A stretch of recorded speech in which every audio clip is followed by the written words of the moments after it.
라이란두근 뉴저지 온도교에 오신 모든 분들을 주님의 이름으로 환영합니다. 오늘 혹시 처음 오신 분들이 계시다면, 또 온라인으로 처음 예배에 참석하시는 분들이 계시다면 오늘 말씀을 통해 예수님을 만날 수 있는 귀한 시간 되기를 기도해 봅니다. 여러분, 시간이 참 빠르게 흐르죠. 세월 참 빠르다 라는 생각을 많이 할 때가 있습니다. 그래서 어렸을 때 어르신들이 한 말씀들이 다 틀리지 않다라는 생각이 들어요. 10대 때는 10마일로 시간이 가고, 20대는 20마일로 가고, 30대 30마일, 저도 어느덧 50마일을 달려가고 있는데요. 우리 가운데는 70마일로 달리시는 분들도 있고, 그래서 늘 우리는 시간이 참 빠르게 흐른다에 대한 생각을 가지고 있습니다. 그런데 왜 이 시간이 빠르게 흐른다라는 것에 대해서 이렇게 기쁜 느낌보다는 좀 불안한 느낌이 더 많이 드는 걸까요?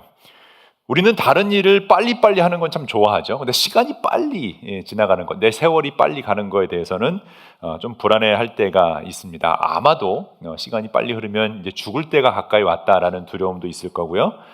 또 지금 내가 하고 싶은 일이나 해야 하는 일들이 일어나지 않아서 또 마음에 조바심이 있을 수도 있습니다. 지금 나이대쯤 되면 은행 잔고에 얼마가 있어야 되고, 그죠? 지금쯤 되면 은퇴 자금이 얼마쯤 있어요. 지금쯤 되면 집이 이런 게 있어야 되고, 자녀들도 이렇게 돼야 된다라는 우리의 어떤 시간적인 개념들이 다 기준이 있는데, 그렇게 되지 않았을 때 우리는 시간이 물 흐르듯 지나가고 그 잡을 수 없는 그 세월 때문에 불안해합니다. 특히 믿음 생활을 하고 있는 그리스도인들이라면 인생에서 어떤 길이 막힌 느낌이 들 때, 또 기도가 멈춰진 것처럼 느껴질 때 더 조바심이 나죠. 왜 하나님 아무 일도 하지 않으십니까? 왜 하필 이때 이런 일이 일어나게끔 허락하시고, 또 왜 지금 빨리 그 일을 해결해 주시지 않습니까? 우리가 이렇게 조바심을 내는 이유는요, 우리는 사실 과거는 어떻게 할 수 없고, 또 미래도 예측할 수 없고, 현재 이 순간만 경험할 수 있기 때문이죠. 시간은 계속 흐르는데 아무 일도 일어나지 않는 것처럼 보인다면 당연히 조바심이 나고 불안할 수밖에 없습니다. 근데 여기서 우리가 한번 생각해 보기 원합니다. 정말 시간이 과거, 현재, 미래의 한 방향으로만 흘러가고 있는 것일까요? 이론 물리학자인 카를로 로벤니는 The Order of Time, 시간은 흐르지 않는다. 원래는 영어 제목은 The Order of Time이라고 되어 있는데 한국말로는 시간은 흐르지 않는다라고 번역했어요. 이 책에서 우리가 당연하게 여겨온 그 시간이 일정하게 흐른다라는 생각에 근본적인 도전을 하고 있습니다. 아인슈타인의 상대성 이론을 바탕으로 시간은 모든 사람에게 똑같이 흐른다라는 절대적인 실체가 아니라 위치와 속도, 또 관계와 관점에 따라 다르게 경험되는 것이다 라고 말을 합니다. 주일 오후 3시에 무슨 똥단지 같은 소리를 하느냐 이해 못한다라고 할 수 있는데, 저도 잘 모르지만 아는 척하면서 알려드리는 거예요. 쉽게 말하면 우리가 흔히 생각하는 모두가 공유하는 이 하나의 현재, 또 우주 전체에 그런 보편적으로 존재하는 현재, 그 시간은 없다라는 거예요. 그러니까 우리가 살아가는 세계는 단순히 시간적인 직선적인 흐름으로 구성된 것이 아니라 과거, 현재, 미래로 가는 한 방향이 아니라 서로 연결된 수많은 사건의 그물망처럼 이해를 해야 한다라는 것이 핵심 주장입니다. 쉽게 말하면 우리가 느끼는 이 흐르는 시간이란 절대적인 실제라기보다는 인간이 세계를 경험하는 그 방식 속에 형성된 관점에 더 가깝다라는 이야기입니다. 이것을 더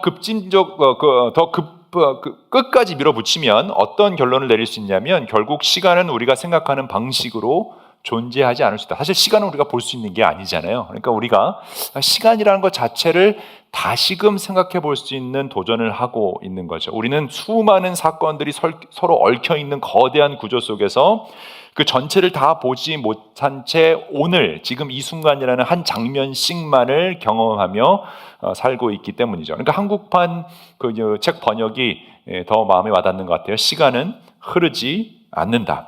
저는 이 통찰이요, 신학적으로 매우 깊은 의미를 우리에게 전달해 줄 수 있다라고 생각합니다. 왜냐하면 우리는 시간의 흐름 속에서 살아가는 것처럼 느끼지만 하나님은 그 시간을 단순히 흘려보내시는 분이 아니라 모든 순간들을 하나의 이야기로 엮어가고 계시기 때문입니다.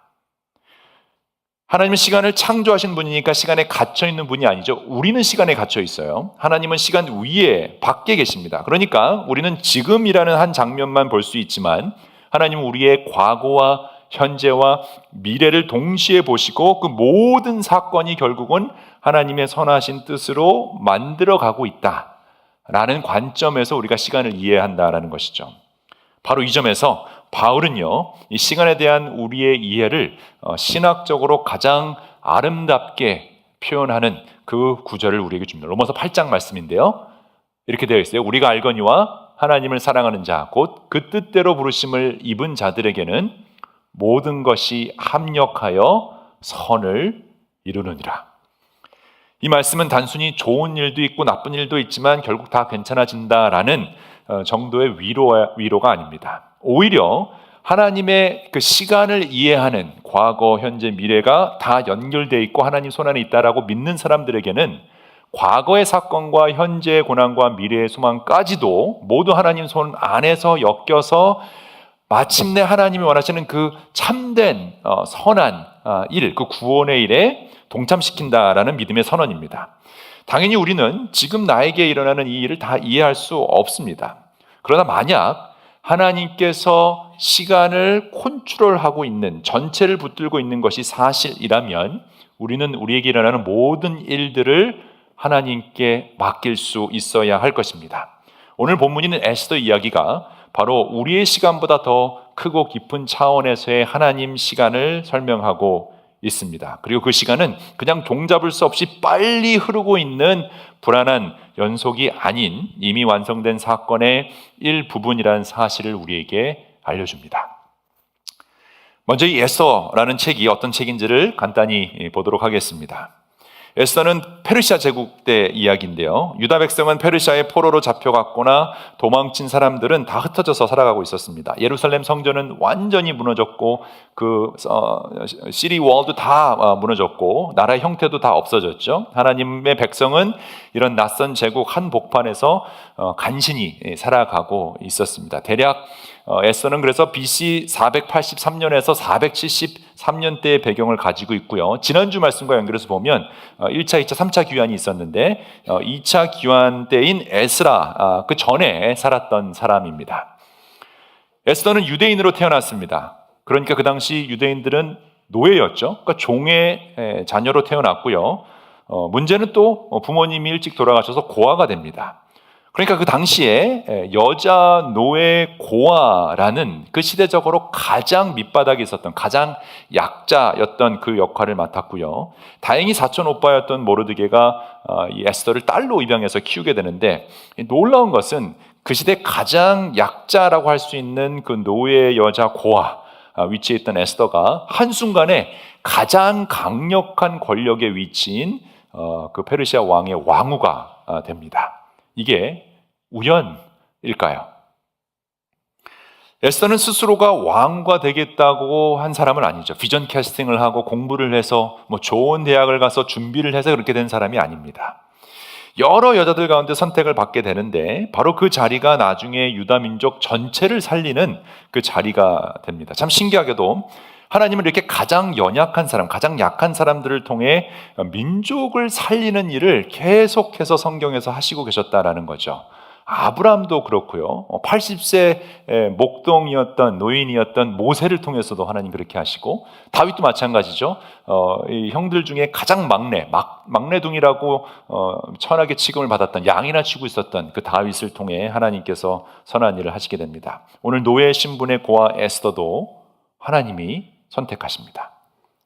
그런데 에스더에서는요, 이 모세나 다윗이나 아브라함 이야기에서는 판이 다른 아주 특이한 점이 하나 있는데 그것은 에스더기에서 단 한 번도 하나님의 이름이 나타나지 않는다라는 것입니다. 그뿐 아니라 에스더가 어떤 신앙생활을 했고 어떤 예배를 드렸으며 어떤 찬양을 불렀는지도 전혀 나오지 않습니다. 직접적으로 하나님이 에스더 삶에 개입한 장면도 없고요. 또 어떤 예언자가 나와서 이것이 하나님의 말씀이니라 선포한 장면도 없습니다. 그런데 이상하게도 이 에스더의 이야기는요, 하나님이 누구신지를 설명하는 그 구약 성경 한가운데, 지금 우리가 가지고 있는 그 성경, 구약 성경 한가운데 있고요. 원래 유대인들이 쓰는 그 히브리 성경에는 맨 마지막 부분을 다루고 있습니다. 그것도 그럴 게 창세기 때부터 지금 쭉 역사를 보면 이제 이스라엘 나라가 완전히 망하고 페르시아의 속국이 되고 노예로 잡혀간 그 사건이 구약에서 말하는 이스라엘 역사의 거의 마지막이기 때문입니다. 그 마지막을 설명하는 장면에서 에스더가 등장하는데 하나님이라는 직접적인 이름 없이 하나님의 역사하심을 보여주는 놀라운 책으로 성경에 들어가 있습니다. 그래서 그런지 이 에스더의 이야기는요, 우리 삶에 더 적용할 수 있는 것들이 많이 있어 보입니다. 우리 삶에도 하나님이 직접 개입하셔서 여러분이 기도했더니 홍해가 갈라져서 트래픽 자동차들이 쫙 갈라져서 간 그런 역사가 없죠. 그런 기적이 일어나지 않습니다. 여러분이 기도했더니 하늘에서 불이 떨어져서 그런 일도 없습니다. 또 구름 기둥과 불 기둥으로 하나님 인도해 주세요라고 했더니 나타난 그런 기적도 여러분 없을 겁니다. 기도해도 당장 바뀌지 않고 상황이 즉시 나아지지 않는 그런 상황, 아무리 기다려도 아무 응답이 없는 것처럼 느껴지는 그런 시간, 하나님의 직접적인 음성과 개입이 보이지 않는 순간들이 우리의 삶에서도 일어나고 있죠. 그래서 신앙을 지키는 것, 믿음을 붙잡고 사는 것이 힘들어 보인다라고 느낄 때가 많이 있습니다. 그런데 이처럼 하나님이 침묵하시는 것 같고 내 인생이 멈춘 것 같고 하나님의 존재가 없는 듯한 그런 상황에서 에스더는 가장 강력한 하나님의 역사하심을 우리에게 보여주고 있습니다. 왜냐하면 에스더의 상황이 딱 그랬습니다. 하루아침에 왕후가 되기 전까지는 침묵의 연속이었죠. 노예로 잡혀온 이스라엘 사람으로 태어났는데 부모님을 잃게 된 고아가 됩니다. 그녀의 미래는 암울할 수밖에 없죠. 그런데 그런 그녀에게 갑자기 2장 17절에 완전히 상황이 바뀌는 장면이 나오는데요. 그게 바로 이 아하수에로 왕의 왕후였던 이 와스티 왕후가 패하게 되자 왕은 그 다음 왕후를 뽑는 일을 하게 되는데요. 이때 에스더가 뽑히게 됩니다. 그 상황을 이렇게 기록해 두었는데요. 모르드게의 삼촌 아비하엘의 딸, 곧 모르드게가 자기의 딸같이 양육하는 에스더가 차례대로 왕에게 나아갈 때에 궁녀를 주관하는 내시 헤게가 정한 것 외에는 다른 것을 구하지 아니하였으나 모든 보는 자에게 사랑을 받더라. 아하스웨로 왕의 제7년 10월 곧 데빌월에 에스더가 왕궁에 인도되어 들어가 왕 앞에 나가니 왕이 모든 여자보다 에스더를 더 사랑하므로 그가 모든 처녀보다 왕 앞에 더 은총을 얻은지라. 왕이 그의 머리에 관을 씌우고 와스티를 대신하여 왕으로 삼았다. 이렇게 되어 있습니다. 하루아침에 노예 여자 고아의 역할에서 왕후가 되는 상황이 일었는데요. 이 기록을 넣은 이유가요, 단순히 에스더의 어떤 아름다움과 노력과 지혜와 뛰어남을 설명하는 것이 전혀 없다라는 것을 알 수 있죠. 물론 기록을 보면 사랑스러웠다, 사랑받았다, 세 번역을 보면 용모가 아름다웠다, 예뻤다 이런 기록이 있기는 합니다. 에스더를 기록한 사람이나 이것을 읽는 사람은 그 예쁜 거 하나 때문에 이 자리에 올랐다라고 기록을 한 것은 전혀 아니죠. 물론 예쁜 것도 중요하죠. 어떤 유명한 강사님이 그런 얘기를 하더라고요. 예쁜 거 오래 못 간다 그러면서, 근데 안 예쁘면 아예 못 간다 이런 말을 하는데 예쁘니까 좀 간 게 있기는 있어요. 근데 이거 자체가 에스더가 노력을 해서 에스더가 그 자리에 가기 위해서 한 거는 아니다라는 것입니다. 타이밍이 좋았다라고 할 수 있고 세상 사람들은 운이 좋았다라고도 할 수 있겠지만 성경은 이것을 우연의 관점으로 설명하고 있지 않습니다. 모든 것이 합력하여 선을 이루어가는 하나님 나라의 구원 이야기 속의 한 장면으로 설명하고 있습니다. 에스더의 기자는 에스더가 왕후 자리에 올라간 것을 시작으로 이 에스더를 풀어가기 시작하는데요. 물론 에스더는 자기 인생이 왜 그렇게 흘러가는지 몰랐습니다. 왜 가장 낮은 자리에서 하루아침에 최고의 자리까지 올라갔는지 본인은 모릅니다. 그런데 하나님은 이 모든 것이 합력하여 구원의 선을 이루는 자리를 준비하고 있다. 다른 말로 하면 그냥 에스더가 못 살다가 잘 살게 돼서 복받은 안정적인 삶을 살았다를 설명하기 위함이 아니라, 만약 그렇다 그러면 에스더가 그 왕후의 삶이 얼마나 행복한지를 기록했어야 되는데 그런 게 전혀 없죠. 그게 아니라 분명히 그 자리로 하나님이 옮기신 이유는 무엇을 위함이다라는 것을 보여주고 있죠.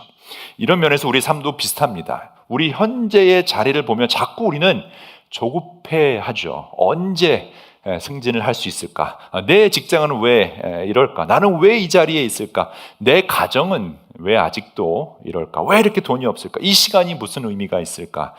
오늘 우리는 지금 이 순간만 볼 수 있기 때문에 그 전체를 이해하지 못합니다. 그러니까 시간이 흐르면 흐를수록 어떤 특별한 일이 일어나지 않으면 조바심을 내고 불안해할 수밖에 없죠.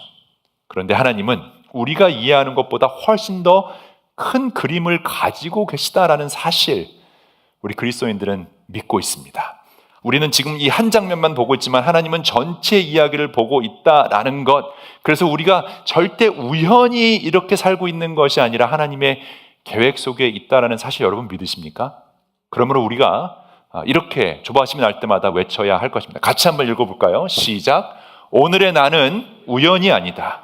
오늘의 나는 하나님의 계획이다. 영어로는 이렇게 제가 설명했어요. I'm not a coincidence. I am God's coordination. coincidence가 아니라 coordination. 진짜 힘들어요, 여러분. 이런 거 만드는 거 외우셔야 돼요. 어떻게 하면 이걸 할 수 있을까 고민을 많이 하는 거. 왜 머릿속에 남을 수 있을까? coincidence가 아니라 coordination. 여러분, 우연히 지금 이곳에 온 것이 아니라는 거예요. 이 coincidence로 우리가 모인 게 아니라는 거예요. 하나님의 coordination이 있었다라는 거예요. 여러분, 오늘 이곳에 올 때 주사위 던지고 우연히 오신 분 계세요? 1 나오면 온도계 오고 2 나오면 어느 교회 가고 3교회 우연히 오신 분이 없어요. 여러분, 선택으로 오셨잖아요. 2026년 3월 22일 뉴저지 버겐 카운티에서 이 자리에 온 것이 우연이 아니라는 것이고, 지금 제가 이 설교를 여러분에게 드리는 것도 우연이 아니다라는 것입니다. 여러분, 믿음의 모든 일을 우리가 다 알아야 신앙생활을 할 수 있는 것은 아니지만, 지금 내가 이 자리에 있는 것이 우연이 아니고 하나님의 필연이다, 하나님의 계획이다라는 것을 믿는 거에서부터 우리의 신앙이 출발합니다. 지금 내게 모든 것이 다 보이지 않아도, 다 이해할 수는 없어도 하나님이 미리 준비하셨다라는 사실을 신뢰하는 것이 믿음의 첫 단계입니다. 에스더는 자신이 왜 노예의 후손으로, 여자로 또 고아로 태어나서 살았는지를 몰랐고, 왜 하루아침에 페르시아의 왕의 왕후가 됐는지도 몰랐습니다. 그런데 에스더의 하루하루가 coincidence가 아니라 coordination이 되었다라는 사실이 4장부터 나타납니다. 이제 에스더의 가장 핵심적인 장인 4장으로 가보도록 하겠습니다. 모든 하나님의 일에는 반드시 반대 세력이 일어난다고 했죠. 하나님의 일을 만들어가는 과정에서 에스더가 왕후의 자리까지 올라갔는데 이 하만이라는 반대 세력이 나타납니다. 에스더와는 정반대 입장에 있는 인물인데요. 에스더에서 하만은 악의 상징이고요, 세상 권력의 상징입니다.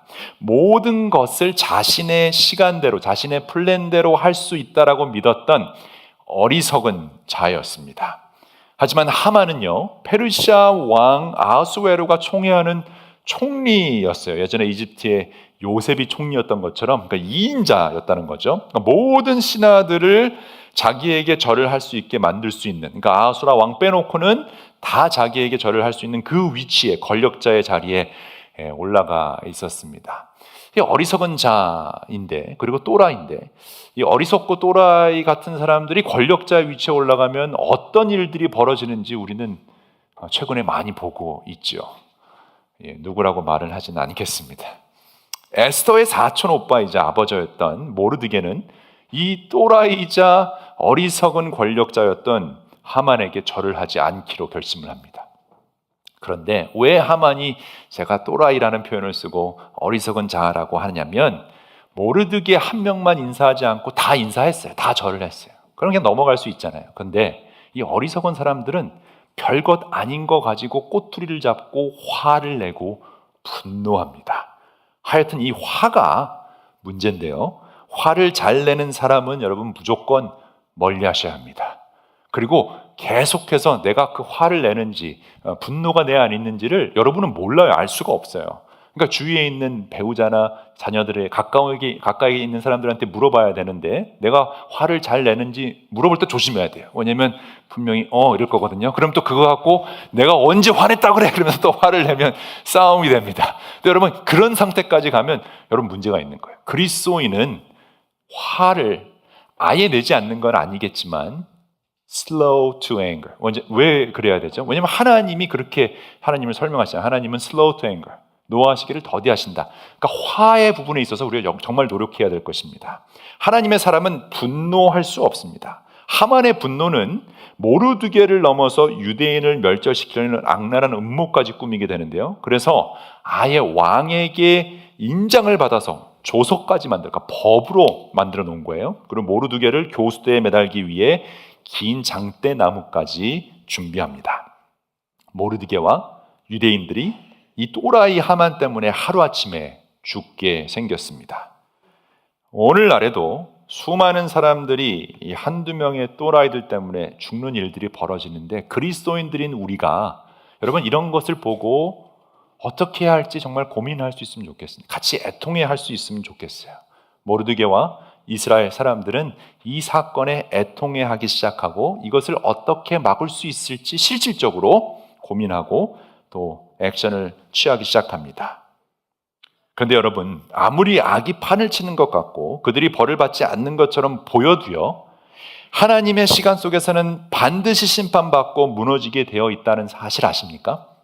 악은 반드시 하나님의 심판 가운데 멸종된다. 악은 반드시 하나님이 멸하신다는 사실을 믿으시길 바랍니다. 저는 확신이 있습니다. 마지막 때에 반드시 하나님이 악을 멸하실 것입니다. 자신을 비롯한 하나님의 백성들이 하루아침에 죽을 수 있는 위기에 처한 모르드게도 분명 그런 확신이 있었을 겁니다. 그런데 그와 동시에 모르드게는 이 상황을 바꿀 수 있는 그 힘과 능력이 오직 페르시아 왕에게 있다는 것도 알고 있었습니다. 그러니까 상황 판단이 잘 된 것이죠. 그래서 모르드게는 왕에게 가장 직접적으로 영향을 끼칠 수 있는 왕후 에스더에게 그 도움을 청하게 되죠. 모르드게는 수상성에 선포된 유다 사람을 전멸시키라는 칙명의 사본을 하닥에게 건네주면서 에스더에게 그것을 보이고 설명하여 드리라라고 하였다. 또한 모르드게는 에스더가 직접 어전에 나아가서 왕에게 자비를 구하고 최선을 다하여 자기 결에 유대인들을 살려달라고 탄원하도록 하닥을 시켜서 부탁합니다. 아주 구체적으로 얘기하죠. 왕에게 가서 이 사건을 얘기해달라라는 겁니다. 참 신기한 것은요, 이런 사건이 일어났을 때 모르드게는 따로 기도 모임을 한 것이 아니다라는 거예요. 물론 했을 수도 있는데 기록이 안 됐을 수도 있어요. 근데 어쨌든 에스더에서는 기도 모임을 했더라 이런 내용은 없습니다. 사람들을 불러 모으고 집회를 하지도 않았어요. 다니엘과 세 친구처럼 날 죽여라. 난 그래도 하나님이 살려주실 것이다. 그리 아니하실지라도 나는 괜찮다라는 믿음의 선포도 없었습니다. 오직 하만을 멈출 수 있는 그 악을 멈출 수 있는 권력이 페르시아 왕에게 있다라는 것을 알고 그것을 어필하기 위해 그 왕 옆에 있었던 에스더에게 도움을 청했습니다. 여러분 때때로 하나님은요 이렇게 역사하십니다.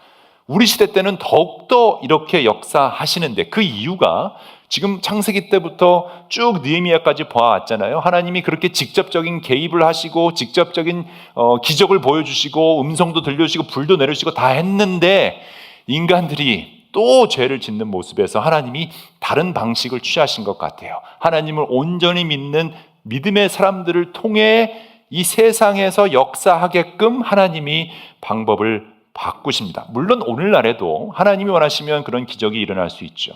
근데 에서를 보니까 하나님이 역사하시는 방법이 이렇게도 있다라는 것, 하나님이 직접적인 개입이 없어도 이미 모든 사건을 알고 계신, 모든 시간을 주관하고 계신 하나님께서 이끌어 가신다라는 것을 알 수 있죠. 상황 속에서 우리가 판단할 수 있는 최선의 결정을 통해 역사하시고 있기에 여러분들의 결정과 행동이 얼마나 중요한지를 아셔야 합니다. 물론 기도해야 합니다. 물론 말씀 묵상해야 되죠. 그걸 하지 말라는 얘기가 아니죠. 그런데 하나님은 우리가 기도한다고 해서 움직이고 기도 안 한다고 해서 안 움직이시는 분이 아니다라는 것이죠.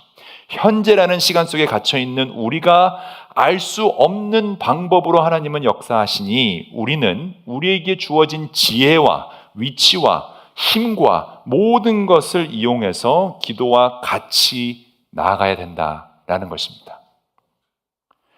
그런데 문제가 있습니다. 에스더에게 이렇게 하라라고 도전을 주었는데 에스더가 망설입니다. 근데 당연합니다. 왜냐하면 왕의 부름 없이 왕에게 나아가면 이건 뭐 유대 민족을 구하는 게 문제가 아니라 에스더가 그 자리에서 죽을 수 있기 때문이죠. 11절에 에스더가 그래서 이렇게 설명을 합니다. 왕이 부르지 않았는데 안뜰로 들어가서 왕에게 다가가는 자는 남자든 여자든 모두 사형으로 다스리도록 되어 있습니다. 이러한 법은 모든 신하들과 왕이 다스리는 모든 지방 백성이 다 알고 있으니 모르드게 당신도 알고 있지 않냐. 그러니까 법으로 어필하는 거죠. 법적으로 이게 안 된다. 내가 할 수가 없다. 왕이 불러야 되는데 부르지 않는 상황에서 나가면 난 죽는다. 그리고 왕이 이미 나를 부르지 않은 지가 30일이나 지났다라고 이야기합니다. 당시 왕후는요, 왕이 호칭을 해야 가까이 가서 말을 할 수 있었습니다. 왕후인 에스더가 먼저 말을 걸 수 있는 시스템이 전혀 아니었어요. 오늘날과는 정반대의 상황이죠. 오늘은 감히 남편이 아내 허락 없이 다가갔다가는 사형을 당할 수 있죠.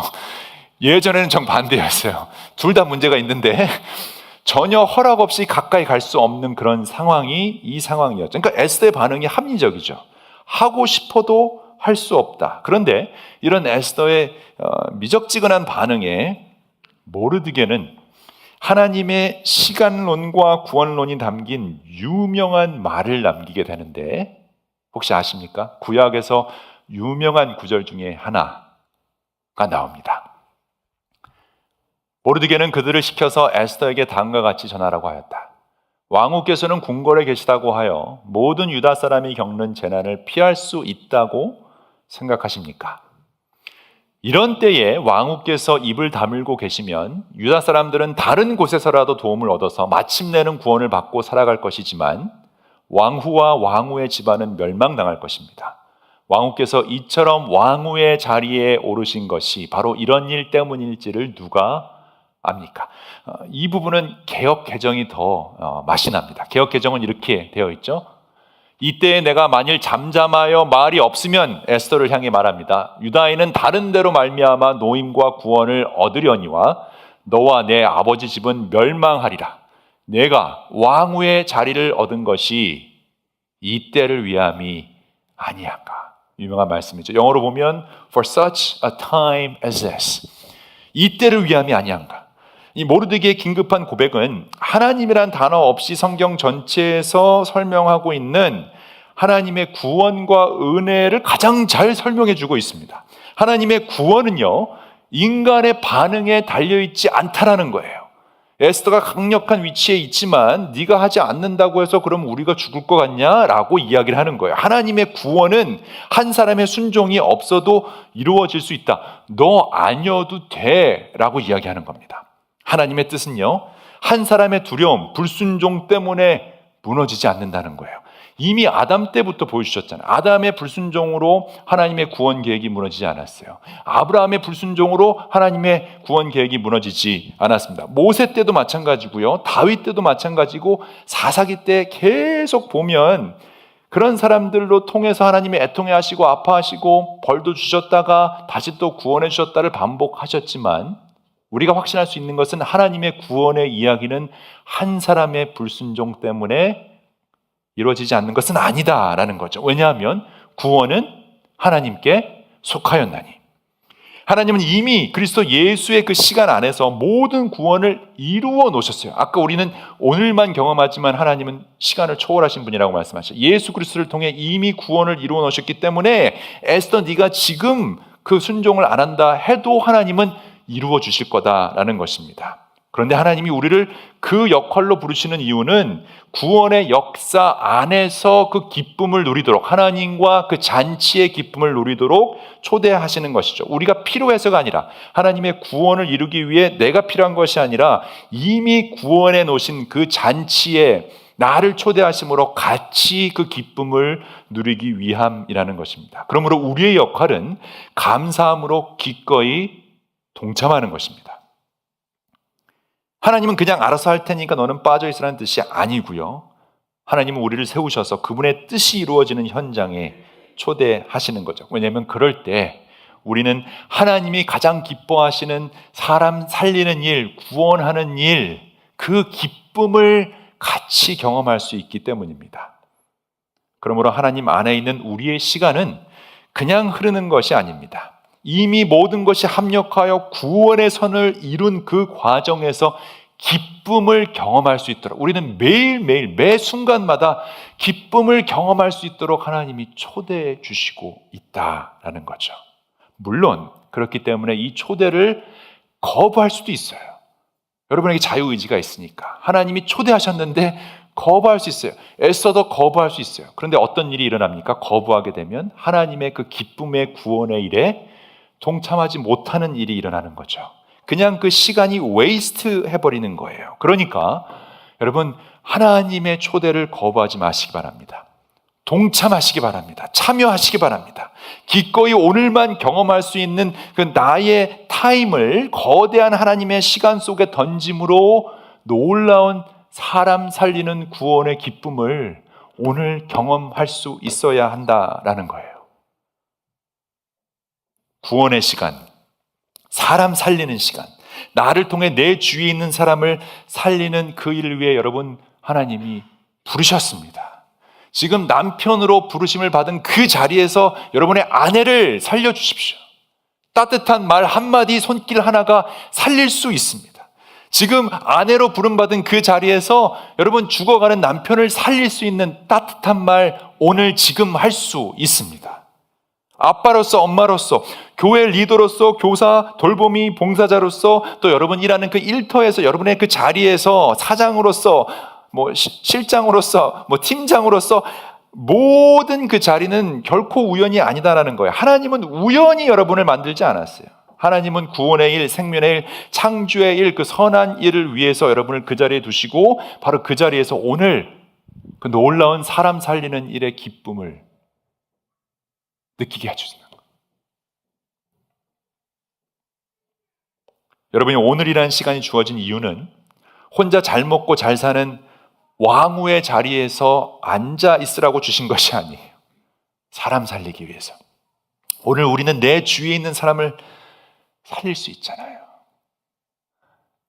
오늘 하루 어땠는지 따뜻하게 물어봐 줄 수 있고, 오늘 수고했다며 토닥여 줄 수 있고, 이쁜 말로, 아름다운 말로, 따뜻한 말로 품어줄 수 있고, 그 사람을 살릴 수 있는 말이, 권세가, 능력이 그 자리에 우리가 주어졌는데 왜 우리는 그 살리는 말을 하지 않고 틱틱거릴까요? 여러분이 동참하지 않으면 하나님은 다른 사람을 통해 여러분의 남편을 살리고, 여러분의 아내를 살리고, 여러분의 자녀와 부모와 주위의 직장 동료들을 살리실 겁니다. 꼭 여러분이 필요한 건 아니에요. 그런데 그 놀라운 자리에 여러분을 세우셨으니 그 기회를 놓치지 말라라는 것입니다. 사람의 생명을 살리는 그 일에 부름을 받은 에스더는 그 자리가 우연이 아님을 그때 깨닫습니다. 그래서 모르드게의 명언, 이때를 위함이 아닐까라는 명언보다 훨씬 더 유명할 수 있는 그 글을 남기죠. 아시는 분? 죽으면 죽으리라. 이건 또 우리 잘 기억해, 그죠? 그 죽음. If I perish, I perish. 에스더가 모르드게에 화답하여 이르되, 당신은 가서 수산에 있는 유다인을 다 모으고 나를 위하여 금식하되 밤낮 3일을 먹지도 말고 마시지도 마소서. 나도 나의 시녀와 더불어 이렇게 금식한 후에 규례를 어기고 왕에게 나아가리니 죽으면 죽으리라. 이 말은 감정적인 결단이 결코 아닙니다. 자기의 안전을 내려놓고 하나님의 뜻을 선택하는 믿음의 고백인데요. 이 때를 위해 내가 이 자리에 있는 것이라면, 내가 죽더라도, 내 자존심이 좀 죽더라도 내 역할을 하겠다라는 거예요. 죽으면 죽으리라. 저는 바로 여기서 여기까지 설교를 준비하는데 이 말씀 부분에서 갑자기 어느 한 장면이 떠오릅니다. 마치 타임머신을 탄 것처럼 에스더의 궁궐에서 500년 후에 겟세마네 동산의 모습이 떠올랐어요. 그곳에서 예수님도 동일한 말을 하시죠. 마태복음 26장에 나와 있는데 아버지 하실 수만 있으면 이 잔을 내게서 옮겨달라. 십자가의 죽음을 앞둔 그 시점에서 이렇게 기도하십니다. 그런데 내 뜻대로 마옵시고 아버지의 뜻이 이루어지기를 바라나이다. 이런 기도를 하게 되죠.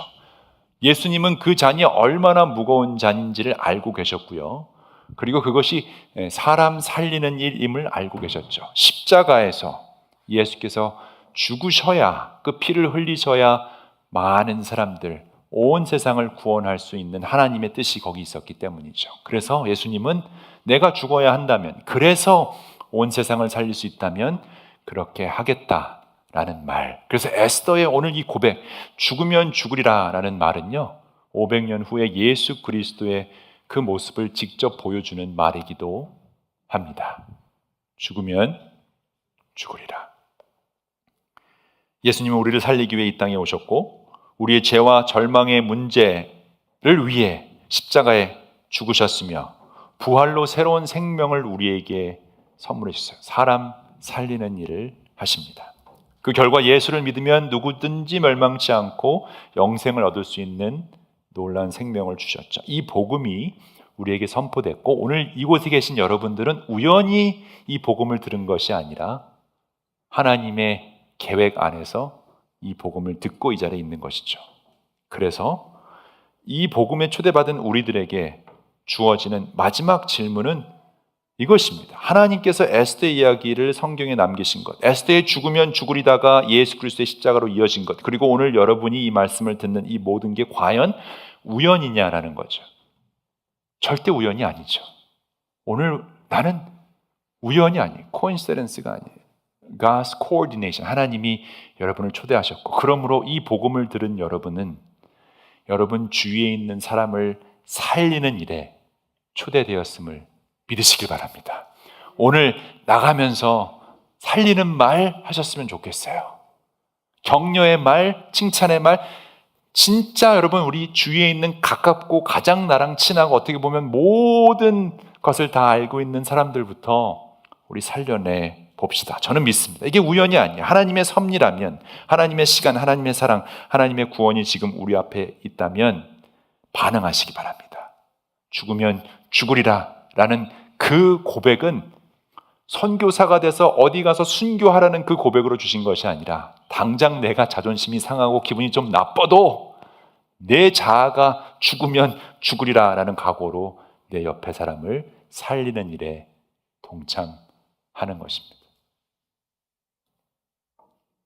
여러분 이 자리에 있는 그 이유가, 우리 교회가 이렇게 탄생한 이유가 이 때를 위함이 아닐까 생각해 봅니다. 말씀을 마치겠습니다. 죽으면 죽으리라 라고 나아간 에스더는 어떻게 되었을까요? 모르드게는 어떻게 되었을까요? 또 하만은 어떻게 되었을까요? 에스더의 간청에 왕이 움직입니다. 에스더의 민족이 죽음을 면할 수 있게 되었고요. 모르드게가 달아 죽이려고 했던 그 나무에 하만이 달리게 됩니다. 하나님은 반드시 악을 심판하십니다. 그 과정에서 하나님의 이름이 드러나는 일이나 하나님의 기적적인 개입은 하나도 없었지만 우리는 이제 다 압니다. 하나님의 놀라운 구원 계획 속에 이 모든 일들이 일어났습니다. 희한하게도 모든 시간의 흐름 속에 하나님의 손길이 보입니다. 어느 날 여자 노예 고아 에스더가 왕후가 되었고, 어느 날 그 왕이 갑자기 잠이 오지 않아서 읽게 되었던 궁중칙록에서 모르드게가 아하수에로 왕을 구했다는 기록을 다시 읽게 되고, 또 하필이면 하만이 죽이려고 했던 모르드게와 유대인이 에스더와 같은 민족임을 왕이 알게 되죠. 왕은 에스더를 죽이려고 했구나라는 이 하만을 그 나무에 매달아 죽이게 됩니다. 이 때를 위해 에스더는 왕후가 되었던 것입니다. 하만의 악한 계획 때문에 고통받았던 모르드게와 유대인들은 지금까지 하나님께서 직접적으로 역사하셨던 방법이 아닌 아주 특별한 은은한 따뜻한 방식으로 구원을 받게 되는데요. 그런데 구약에서 나왔던 그 공식, 지난주에도 제가 말씀을 나누었죠. 우리의 출발은 애통함일지라도 결국 뭐로 끝난다고요? 기쁨. 항상 애통함으로 시작했다 기쁨, 하나님의 기쁨으로 끝나는 그 공식이 에스더에서도 나옵니다. 9장 말씀인데요. 그날의 유다 사람이 원수들의 손에서 벗어났으며 그날의 유다 사람의 슬픔이 기쁨으로 바뀌었고 애통함이 기쁨으로 바뀌었다라는 그 공식이 또 등장을 하죠. 그것뿐만이 아니라 하나님 나라의 계획, 그 역사, 하나님 나라가 어떤 것인지를 보여주는 게 다 나오는데요. 초상날이 잔칫날로 바뀌었으므로 모르드게는 그 이틀 동안을 잔치를 벌이면서 기뻐하는 명절로 정하고 서로 음식을 나누어 먹고 가난한 사람들에게 선물을 주는 날로 지키도록 지시합니다. 사랑하는 여러분, 여러분은 결코 우연이 아닙니다. 믿으십니까? 여러분은 코인시던스가 아니라 하나님의 코오디네이션입니다. 그럼 우리 조급하고 시간에 쫓겨서 바쁘다고 생각하고 막 화가 나고 어쩔 줄 모르고 답답한 순간마다 우리 꼭 이렇게 외쳤으면 좋겠어요. 다시 한번 외쳐볼까요? 시작. 오늘의 나는 우연이 아니다. 오늘의 나는 하나님의 계획이다. 사랑하는 성도 여러분, 오늘 말씀은 우리에게 분명히 선포합니다. 내 시간이 아니라 하나님의 시간 속에 살아야 합니다. 이 말은 그냥 기다리라 라는 뜻이 아닙니다. 그냥 인내하라 라는 뜻도 아니고 그냥 덮어놓고 믿으라는 뜻도 아닙니다. 아무것도 하지 말고 손 놓으라는 뜻도 아닙니다. 오히려 내 인생의 속도와 계산법과 기준을 내려놓고 지금 이 자리에서 하나님이 주시는 그 뜻에 순종하며 사는 방법을 말하는 건데요. 우리는 자꾸 내 시간으로 인생을 재단하는 것, 그 습관을 버려야 합니다. 내가 보기에 너무 늦었다는 것, 너무 빠르다는 것, 너무 막혔다, 너무 손해다, 너무 길다, 답답하다 이렇게 판단하는 것 우리 다 내려놓고 하나님 시간 속에 산다는 것이 무엇인지 정말 묵상해 봅시다. 내 눈에 늦어도 하나님이 늦지 않았다 그러면 안 늦은 거잖아요. 그죠? 내 눈에 멈춘 것 같아도 하나님이 멈추지 않았다라고 하면 내 눈에 끝난 것 같아도 하나님 여전히 이야기를 쓰고 있다, 마지막 챕터가 아니다라고 한다면 그러면 되잖아요. 그러니 우리가 바쁘고 시간 없고 조바심 날 때마다 다시 한번 외쳐봅시다. 오늘의 나는 우연이 아니다. 나는 하나님의 계획이다. 그리고 더 중요한 것은 지금 양옆을 바라보면서 너도 그렇다. 너도 우연이 아니다. 너도 하나님의 계획이다. 여러분 어떡하겠어요? 이미 이렇게 돼서 맺어진 인연이고요. 우연이 아니잖아요. 너도 화날 때, 막 싸우고 싶을 때 결코 우연이 아니다. 이 왼수야, 이건 붙이지 말고 하나님의 계획이다. 하나님의 계획이면 It's gonna be a happy ending. 서로 바라보면서 서로 안아주면서 너나 나도 우연이 아니다. 하나님의 계획이다. Never coincidence, but God's coordination. 이런 고백이 넘치는 여러분 되시기를 주님의 이름으로 축원합니다. 기도하겠습니다.